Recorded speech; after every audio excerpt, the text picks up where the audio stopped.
If your job at a healthcare facility includes disinfecting against viruses, you know prevention is the best medicine. And maintaining healthy spaces starts with a healthy cleaning routine. Grainger's world-class supply chain helps ensure you have the quality products you need when you need them. From disinfectants and cleaning supplies to personal protective equipment, so you can help deliver a clean bill of health. Call 1-800-GRAINGER, click Grainger.com, or just stop by. Grainger, for the ones who get it done. It's the Opperman Report. Join digital forensic investigator and PI Ed Opperman for an in-depth discussion of conspiracy theories, strategy of New World Order resistance, high-profile court cases in the news, and interviews with expert guests and authors on these topics and more. It's the Opperman Report. And now, here is investigator Ed Opperman. Okay, welcome to the Opperman Report. I'm your host, private investigator Ed Opperman. You can find me at Opperman Investigations and Digital Forensic Consulting. Just email me directly at oppermaninvestigations@gmail.com. We're redoing the whole business website, so that's the best way to reach me right now. oppermaninvestigations@gmail. Fascinating topic today. I don't even know. I guess I just know what's on the surface. Rabbit hole: the vanishing of Amelia Earhart and Fred Noonan. Our guest today is Chris Williamson. You can find him. He's got a podcast called Vanished Podcast. You can find it at vanishshow.com. Also, too, he's over there on Twitter at VanishedPod. He's also on Twitter at Chasing Earhart. Me and my friend, this guy's busy. Me and my friend's body. This guy is everywhere, man. So vanishshow.com, and the website for the book is intotherabbithole.net. Mr. Williamson, are you there? I am here. Thank you, Ed. I am honored to be here with you. Appreciate it. Yeah, thanks for making time. It seems like you spent all your day creating Twitter handles, right? That's part of the plan. That's part of the plan. Yeah. Yeah. Okay. Yeah, I tell you, when I first started building up my Twitter, I was shocked at how much response I got from that. I've been ignoring it for years. Yeah. Now, yeah. Absolutely. Before we get into the book, Into the Rabbit Hole, the vanishing of Amelia Earhart and Fred Noonan. I never even heard of Fred Noonan. But tell us about yourself. Who's Chris Williamson? Yeah, well, I've been doing podcasting for probably about 6 or 7 years now, and started pre-research on what would become something called the Chasing Earhart Project back in 2007, 2008, around that area, and started reaching out to folks back in 2017 to work on an Amelia Earhart project that was tentatively titled Finding Amelia Earhart. It was just a working title, basically. And we started that project, ended up working with over 200 museums, guests. It was the largest Earhart project ever put out. We were working on a documentary that's currently sort of halfway in development right now, trying to get distribution for that. And we had an accompanying podcast, Chasing Earhart, the Chasing Earhart podcast, and that went on weekly for about 100 episodes.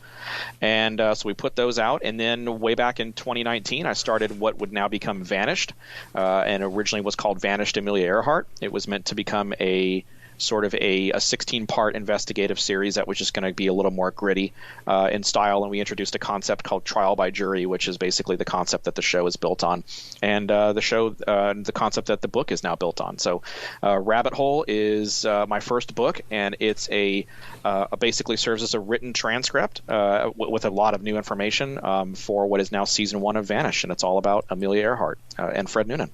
Well, and this Vanished podcast, what other topics of people? It's on all topics of people vanishing besides Amelia Earhart, and who else then?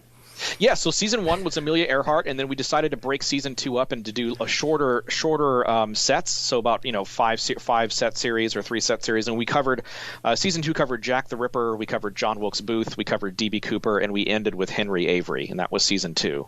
And season 3 we just announced, and forgive me, I don't know all of them. I think we're going to cover Zodiac, we're going to cover Alcatraz, we're going to cover Amy Johnson, we're going to cover Jesse James, and a couple other ones for season 3. Once we launch that. So it's a historical mystery podcast that covers historical vanishings all over the world, and they have to fit that sort of historical MO. Oh yeah, but some of these people you mentioned, I'm not aware of them vanishing. Like Wilkes Booth, he vanished, and Yeah, it's an interesting MO. So basically, for it to fit our show, there has to be a given researcher that's working a specific theory or something that ties into the show. And the idea that with Booth's particularly is we worked with a gentleman by the name of Nate Orlowick, who for 50 years has been telling everybody who would listen to him that Booth did not actually die, did not get shot in the tobacco barn in Virginia in 1865. It was actually somebody else that got shot, and Booth actually escaped and ended up living his life and growing old and dying very, very old man many years later. And that sort of takes us to different states, takes us to Oklahoma, takes us to Granbury, Texas, and all these different spots. So it fit our MO, and we worked with Nate to try to present sort of this theory as an alternate history, and my co-host sort of did what she does, and she sort of defended history as it's written. And that's kind of what we do in all these shows. Some of them you might be sort of shocked. Booth disappeared? Well, probably not, but this is what people are saying, and this is actually what the alternative theory is, and we try to push that theory and put it to a trial by jury, put it to a test.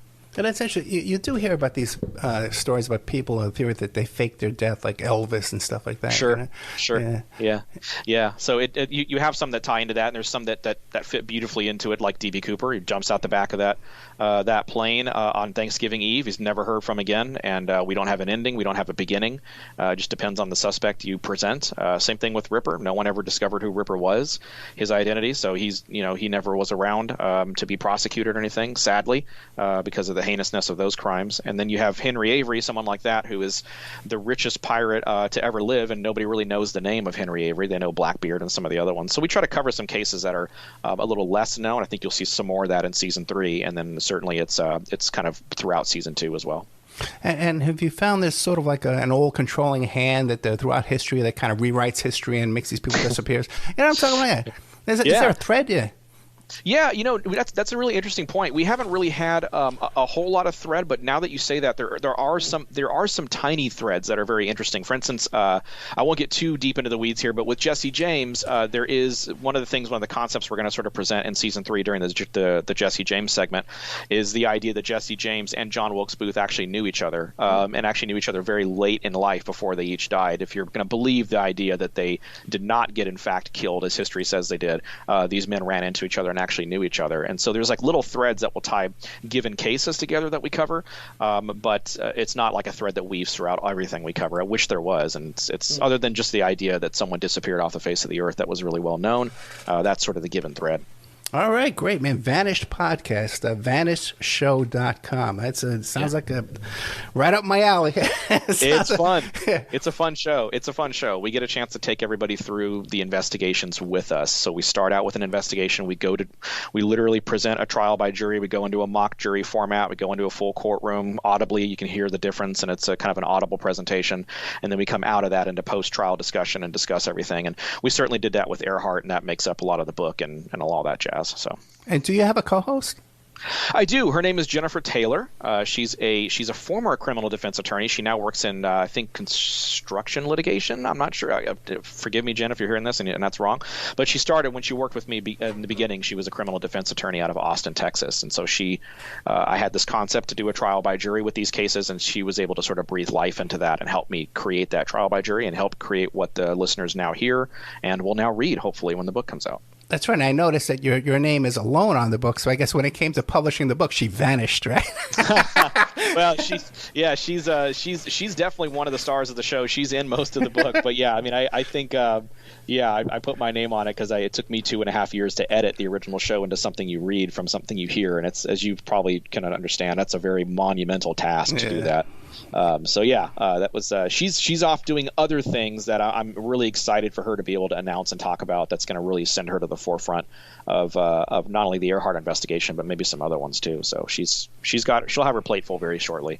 Oh, interesting. Okay, maybe we can have her on the show next. Yeah, absolutely. Rabbit Hole: The Vanishing of Amelia Earhart and Fred Noonan. Who is Amelia Earhart? Gosh, how much time do we have? So Amelia Earhart was an icon at the time of her disappearance. She was an aviatrix. She was in the golden age of aviation. She sort of came up with a lot of other very well-known aviatrixes at the time. And she was a woman who basically burst onto the aviation scene and then just basically shattered that glass ceiling and took everything she had and ran with it, broke multiple records, set multiple records in various different aircraft. She was the first female to fly across the Atlantic. Even though she flew across as a passenger the first time, she was just on a plane with another group of people. And then she did it solo on her own after that, and that's when she sort of shot into the stratosphere as this iconic explorer, this woman that was sort of fearless. She crossed the Pacific Ocean on her own, basically broke multiple altitude records. She was sort of breaking onto the STEM scene before STEM was an acronym. She had this partnership with Purdue, who financed her Lockheed Electra plane that she disappeared in. And in 1937, just shy of her 39th birthday, her and Noonan were sort of at the very end of their journey, which sort of adds to the tragedy of it all. And they fell short, depending on who you believe, either ran out of gas or maybe something more nefarious happened. And they basically vanished off the face of the earth. There's no oil slick, there's no wreckage. Nobody's seen Amelia Earhart, Fred Noonan, or their Lockheed Electra ever since. So it's been it's been the holy grail of aviation, certainly, and really one of the holy grail historical mysteries of this planet since for 85 years now, coming up on. Wait, and who was Fred Noonan? I've never heard that name before. Yeah, so Fred Noonan was a pioneer of navigation. He worked for Pan Am and actually did a lot of work for Pan Am when it comes to mapping a lot of the routes that the Pan Am clippers would take across the various oceans. He was just a giant in celestial navigation at the time, and he was one of those people that if you were going to do a flight like this, you'd want to have Fred Noonan aboard your aircraft with you because he was probably the best in the world at the time. So he was just a pioneering navigator, an expert in celestial navigation. He was a seaman. He was he had many titles. But he was on board that flight with her, and a lot of people don't realize that. They believe that she disappeared on her own, but no, he was on board. There were two people on that flight. Yeah, that's fascinating. I never knew there were two people. Yeah. Now you mentioned that she was financed, because one of the questions I was going to ask is, who was financing all this, and why'd they pick her? And you said Purdue, and like Purdue University? Purdue University, you got it right. About a year and a half before she got, they financed her plane. They sort of, she was President Edward C. Elliott at the time, former president of Purdue, saw her lecture, was just enthralled by her, and just thought she would do really. He was very progressive when it came to trying to get women involved in Purdue at the time, and he thought maybe bringing someone the stature of Amelia Earhart onto Purdue and making her sort of the face of women at Purdue would be a sort of a smart move, and he wasn't wrong. She was hired on as a consultant and somebody who was going to work with Purdue and sort of develop their programs there to sort of make it so women could be more than just homemakers. They could be engineers, they could be pilots, they could be mathematicians, things of that nature. And Earhart was actually spending a lot of time in the classroom consulting, speaking with women, lecturing to classes. There was going to be they were developing a lab there with engines, workable engines that people could tinker with, and women can sort of get to know sort of the engineering side of things on aircraft and all that jazz. Purdue saw the value in her, and certainly used her, to sort of get some more popularity at the university and how to make that a more popular deal. And she had that relationship there, and I think it was sort of just getting started when she took off. And they believed in her enough to invest in what they called, they labeled as the Flying Laboratory, which is her Lockheed Electra 10E. And that was the plane that she took delivery on and ultimately crashed in Hawaii, and they had to rebuild, and there's a lot to unpack there. But yeah, they invested in it. They funded her flight, and initially they believe, still to this day, some of them at Purdue believe that it's their plane if it's found. So it's an interesting scenario. And what do you call it? What year, like what time frame was this in history? Yeah, so she disappears in 1937. So July 2nd of 1937 is when her and Noonan disappear. That's when they lose contact. That's when everything goes down. That's the day of reckoning for them, basically. So this is all leading up to about a year and a half or so. But prior to that is when she kind of came onto Purdue and really started to establish that relationship there and that foundation. And so during this period of time, 1937, what else was going on historically with the women's rights movement? Yeah, well, I mean, women weren't just, they were sort of, everything was just sort of getting off the ground. They were, when it comes to pilots, they were sort of looked down on. They weren't really, people didn't believe that they could fly, they could do it. They sort of were looked at as sort of a circus act. If you go back a few years earlier to 1929, that was August 18th, 1929, actually, to be exact. That was the Women's Air Derby. That's when, they had many air derbies at the time, but not a female one, not a cross-country one like that. And they had some of the brightest and most, basically a Hall of Fame list of women in aviation compete in that. Women were just not thought to be as successful as men generally. They were not able to do some of the things that men could do, particularly. That was sort of the male sort of viewpoint, just the society's viewpoint at that time. And Earhart just simply didn't believe in that. She wasn't raised that way. She was sort of raised a little differently, that, hey, if you wanted to go play basketball, if you wanted to go, spelunking, if you wanted to get into aviation, you could do all that as a woman. Her mom was the first woman to climb Pikes Peak, and she did it in a dress and some boots. She came from really healthy stock. People behind her that were really doing some of the same things that she wanted to do and breaking those same kind of molds. So in that time, it was just women just didn't have the rights that they do have now. And it's sort of, we talk about that all the time. Would she be happy with where we're at right now at this point? And it's always an interesting conversation to have. Well, but I think even at the time, most men would be agreeable to having, the women out there, splunking, as you say, or playing basketball, as long as dinner was ready on the table when they got home. Yeah, right. That's the rub, right? So it's like, oh yeah, you can do those things, but don't forget to make my dinner. That's kind of, that's an attitude that at the time was just very. Earhart just didn't really feel, applied to her. She had a very famous relationship with a gentleman by the name of George Putnam, who was her husband.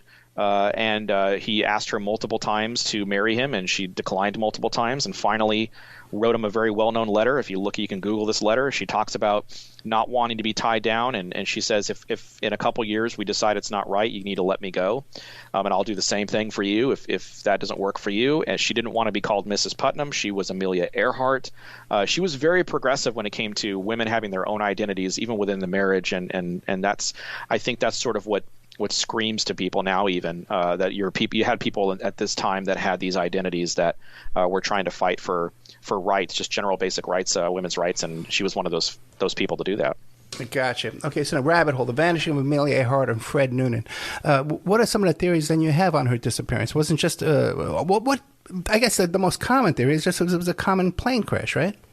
Yeah, that's right. It's you start with that. That's the foundation, and it's certainly the foundation for the case that we present in the book. I mean, if every case has got a crime scene, and the crime scene in our case is, she was flying over the Pacific Ocean. She was about, depending on who you believe, and this is where it gets a little hairy, but she was about 200 miles out, maybe 100 miles out from Howland Island, which was this little, if you Google Earth it, it's this little speck, this little floating needle in the largest haystack on the face of the Earth, and she was trying to hit that so they could refuel. And once they were to refuel there, then they could make it from there to Hawaii, and then from Hawaii to Oakland, and they were done. So it was almost, they were 95% of the way done with the trip. And the whole idea is that she just fell short of Howland Island. And it is somewhere below the surface of the ocean, roughly 18,000 feet down below the surface right now. And a lot of people are looking for that plane, and millions of dollars have been poured into individual searches of people who are sort of throwing their hat in the ring just to see if, okay, I've got this spot, I think this is where it could be type deal. And that's the basics of it. The basics of it is that she fell short. And there were just a multitude of little things that added up to her and Noonan having a really bad day that day, and it just didn't work out for them. That's theory number one, basically. Well, and how long? Because I guess today you can go around the whole world in a plane like in a day, right? In 24 hours. Right. You're right. Now, so how long did it take them to get that far? They were flying about just shy of 20 hours at that point. So they left from Lae, New Guinea, which was their jumping off point, and they were about 20 hours into the flight when they started running into trouble. When they started getting to the point where she was saying very famous lines like, gas is running low, we're flying at 1,000 feet, unable to reach you by radio. There's a really famous line she says, we're on the line 157337, which is a sun line, and that's what they would have been doing with Noonan on board. They would have been trying to find the sun line so they can navigate and try to an attempt to find Howland Island.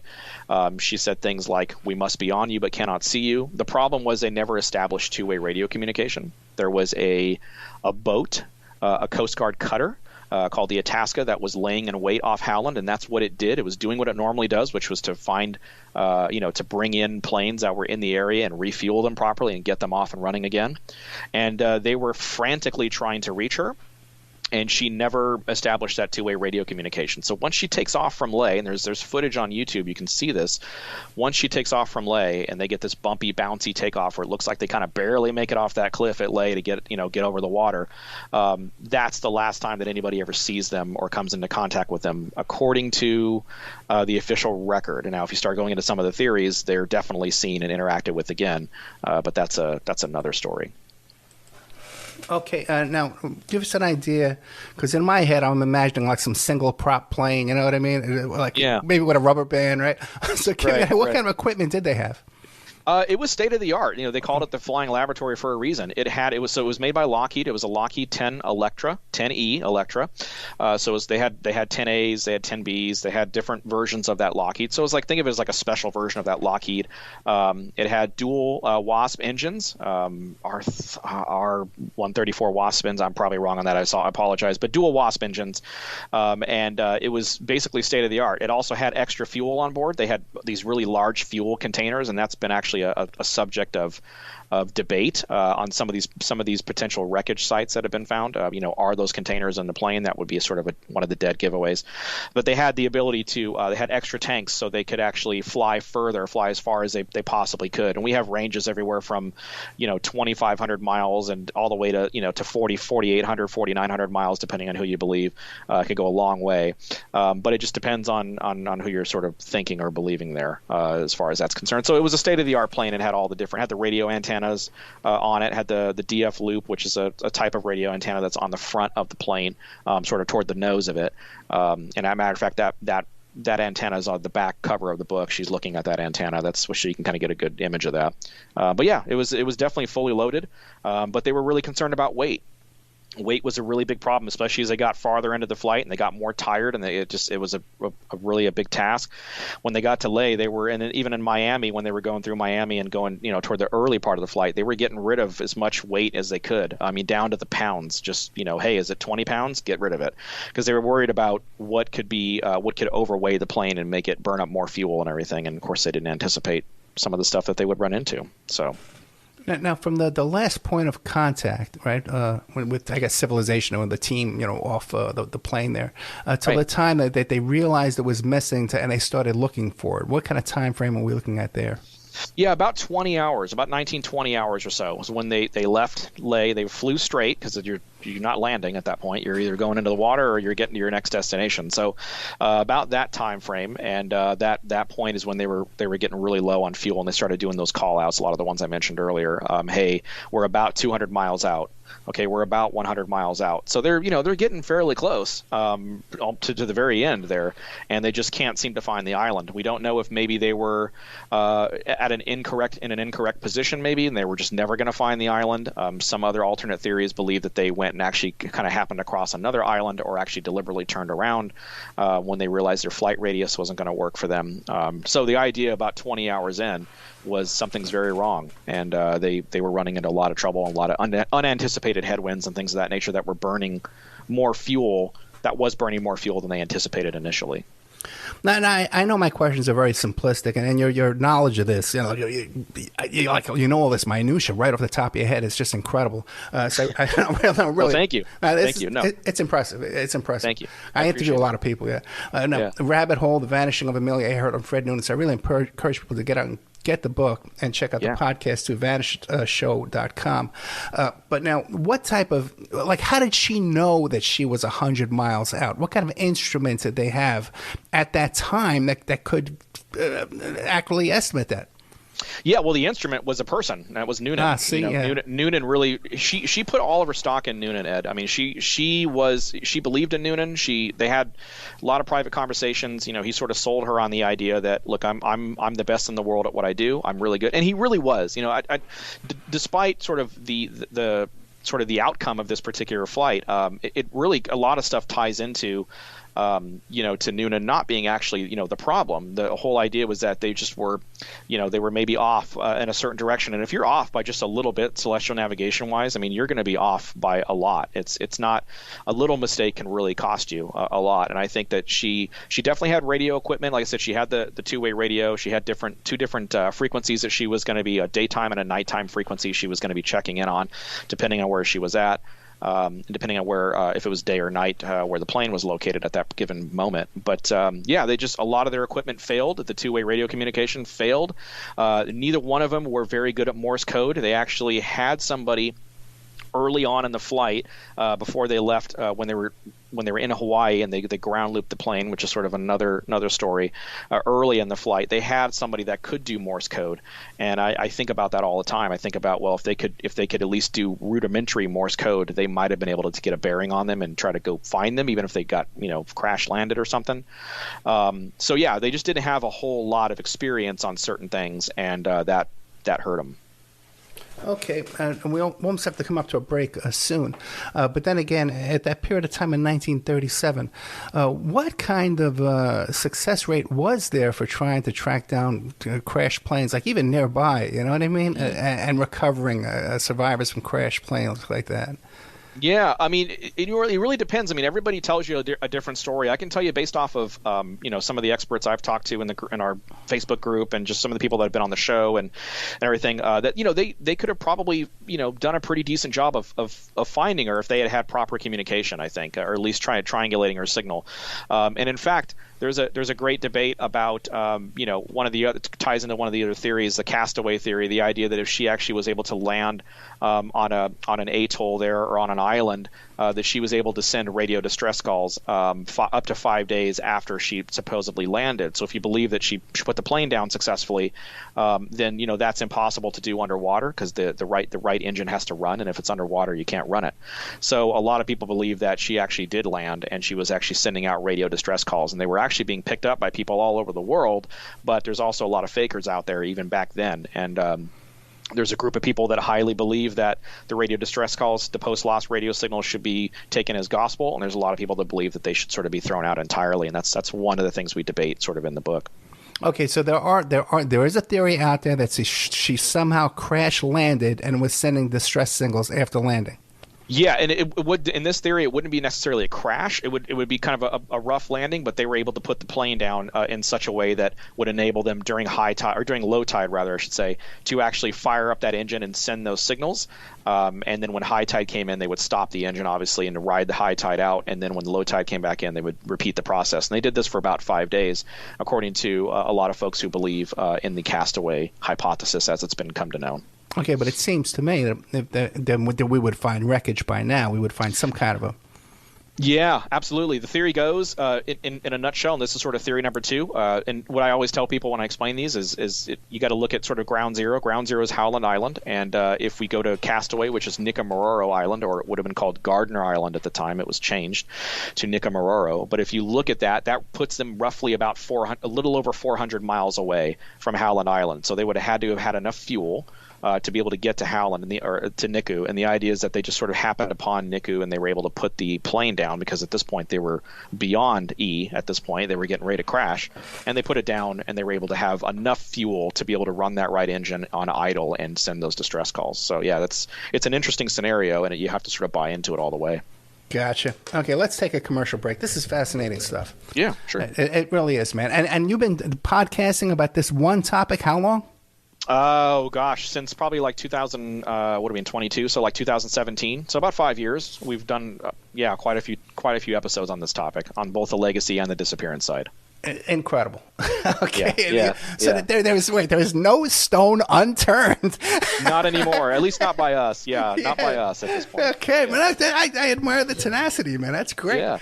Rabbit Hole: The Vanishing of Amelia Earhart and Fred Noonan. Now the book is not even out yet. This is in pre-orders. Okay, so I say sometimes the ink's not even dry yet. The ink's not even wet. It hasn't even been printed.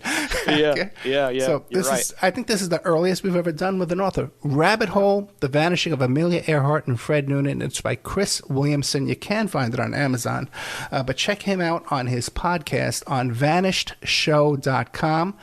There's a website specifically about this book, intotherabbithole.net.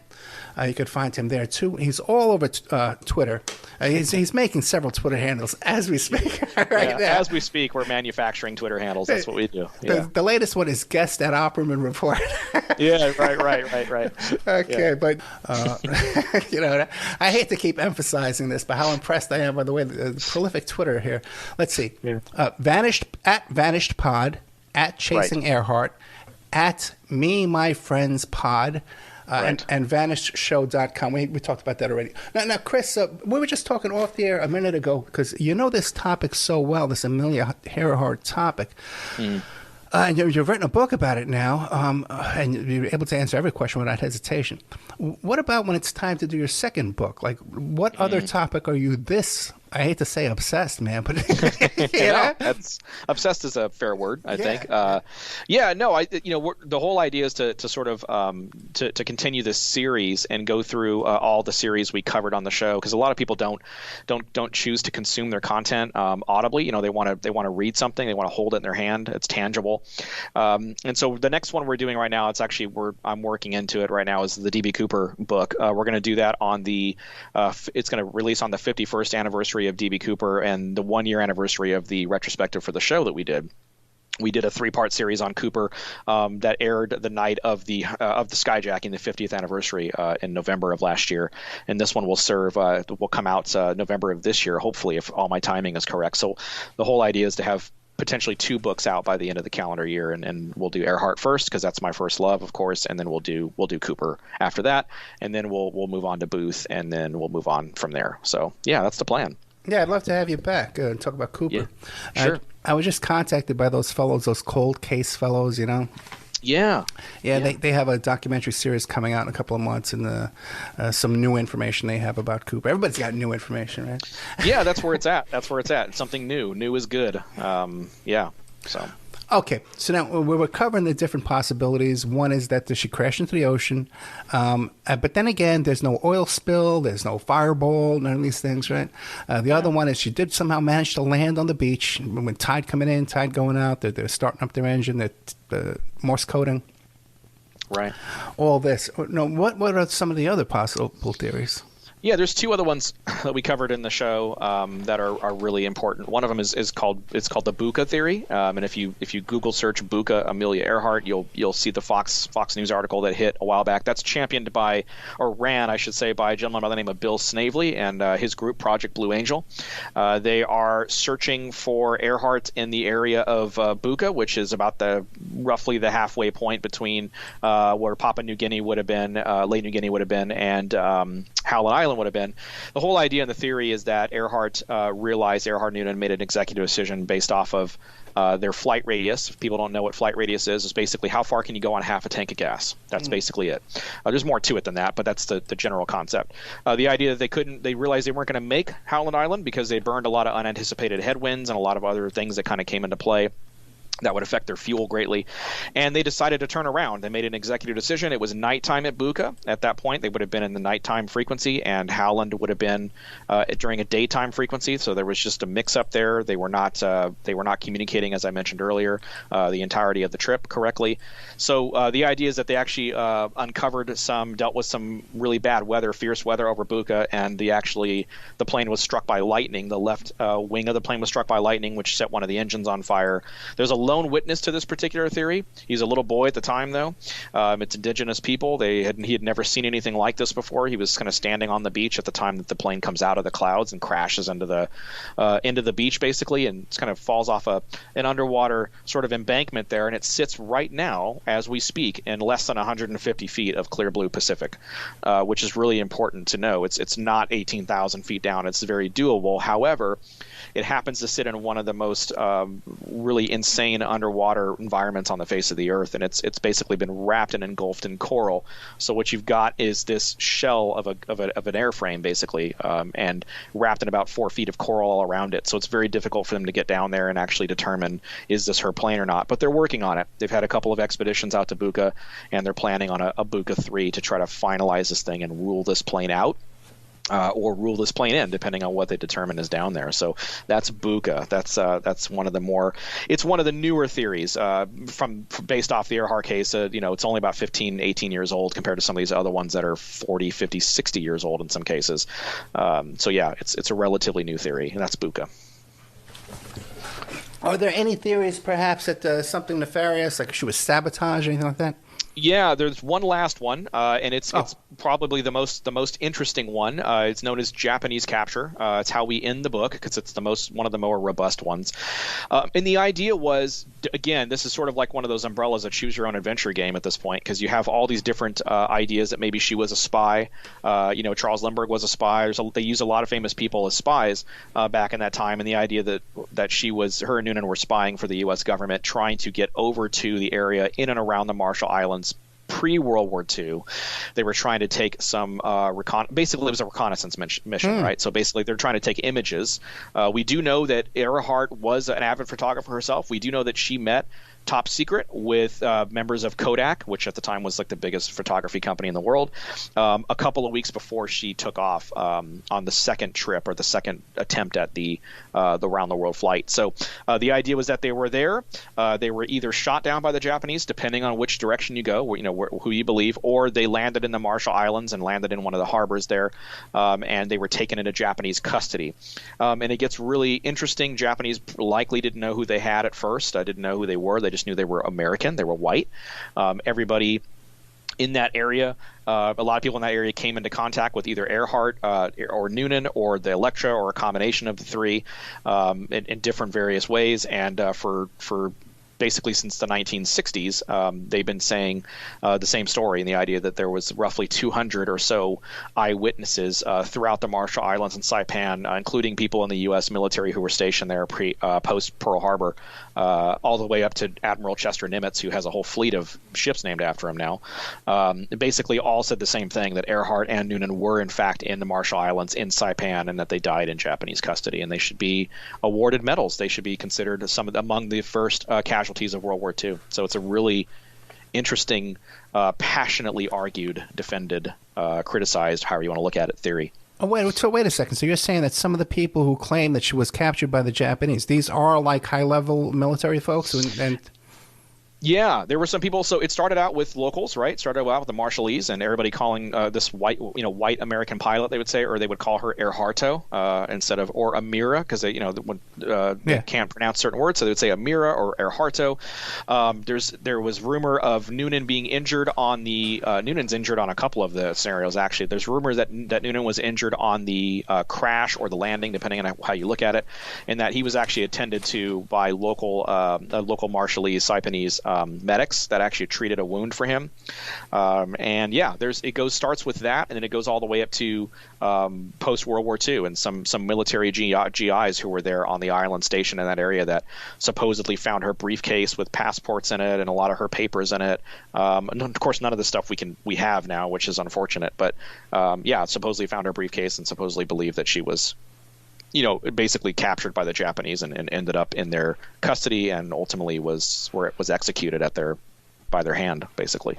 That's interesting. Any credible indications that she was intelligence, or that Noonan was intelligence, especially that if this is being funded by Purdue University, any indications that they were involved in funding other intelligence operations? Never any indication that Purdue was directly involved in funding any intelligence operations, but I would say that Amelia Earhart and Fred Noonan are sort of open for debate. Earhart, if you go all the way back, and we talk about this early in the book, is Earhart really had a distaste for war. She was very very passive. She wasn't one of those people that believed that war was the solution, and she was sort of in the ear of FDR at the time. They were really close friends, and she was even closer with Eleanor Roosevelt. They were all pretty close. They ran in the same tight circle together, and there was never any evidence other than speculation on whether or not Earhart, depending on what you believe, Earhart was sort of forced into it after the ground loop.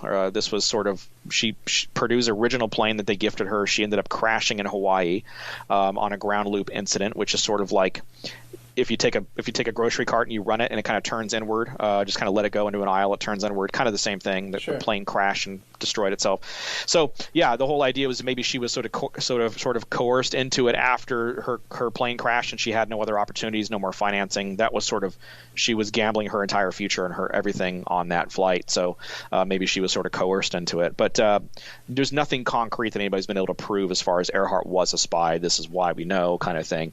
It's more speculation, and that sort of just makes it brings it to a fever pitch as far as the speculation in the case goes. Okay, and what about Freedom of Information Act? Did anything ever come out? Any kind of files that would show anything? Yeah, interestingly enough, there's a gentleman by the name of Les Kinney who's like, the walking encyclopedia on Earhart. He's probably the smartest man I know when it comes to Earhart, and he's filed hundreds of Freedom of Information Act requests, and he's gotten very little on them, just because a lot of them get denied. And we know that there is an Earhart file.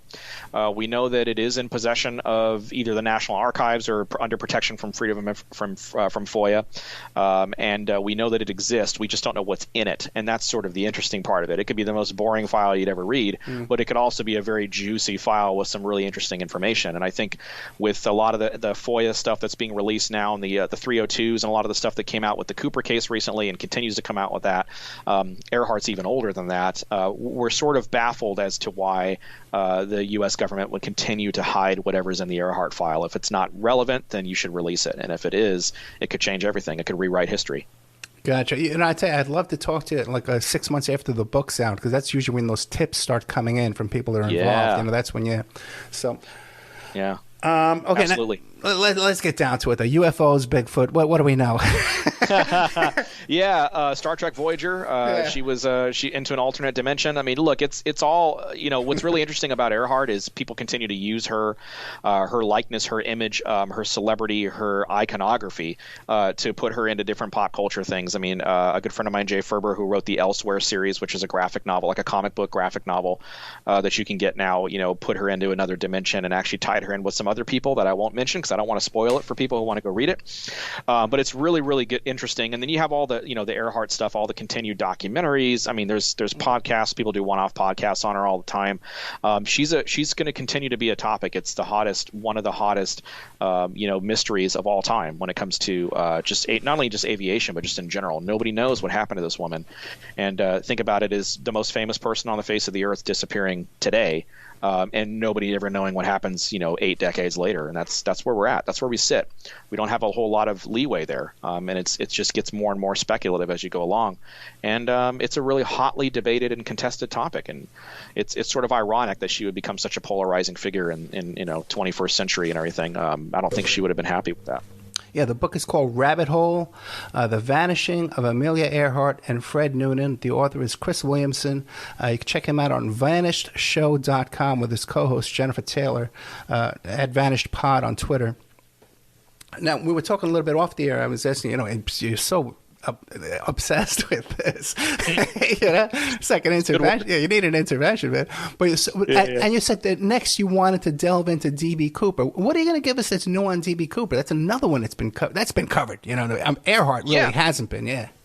Absolutely, and all credit goes to a gentleman by the name of Darren Schaefer who does the Cooper Vortex podcast, and he's sort of a kindred spirit for me. He did Cooper, I went to Earhart, and we sort of did the same thing, and he's still putting out new episodes on the Cooper Vortex. I would highly encourage people to check that out.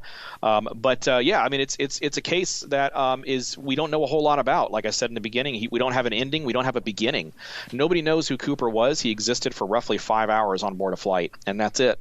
And we know that he hit the ground. We know that at least the money hit the ground because we know about $5,800 of the money was buried in a beach at Tina Bar, or at least made its way into an embankment at Tina Bar.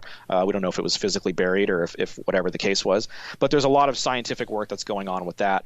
I'm hoping that we can put together stuff that will make people think, that will make people form their own opinions, that will breed new investigators and breed new fresh sets of eyes for these cases that are so cold they should be covered in ice. I mean, Earhart and Cooper have not really been touched in 85 years and 50 years respectively, 51 years coming on respectively. So it's they're really major marquee cases, but we can't seem to get anywhere with them. And we hope that the books will just sort of generate buzz and give everybody a snapshot. These are the suspects. These are the theories. This is what we did. We're going to put it to a test. And then you are in the jury. You decide what you believe, what sells you. And we go through this in the Earhart book. It's the same concept. Every theory has different sets of evidence to support it. If you're sitting in a jury box, what's going to sell you? What's going to convince you? And that's the whole premise of this book. Can I push a given theory and present it to you in a way that you can accept that that is actually what happened? Or is Jennifer's cross-examination of my witnesses and presentation of alternate data to support historical record, is that going to be enough to say, no, she probably just crashed in the ocean, and that's that? That's sort of the fun. And I think that's what we'll do with Cooper, and that's what we'll continue to do with every case we cover in the show and potentially in future books. Right, and you were saying this before too as well. Now you're telling me that in the Vanish Show, VanishShow.com podcast, that you actually treat this as if it was a trial, like litigation, where she takes one side and you take the other side. Is that how it works? That's exactly right. Yeah. So we present a case. We take it to a courtroom setting, and it's all done audibly. So you get that theatricality and that entertainment.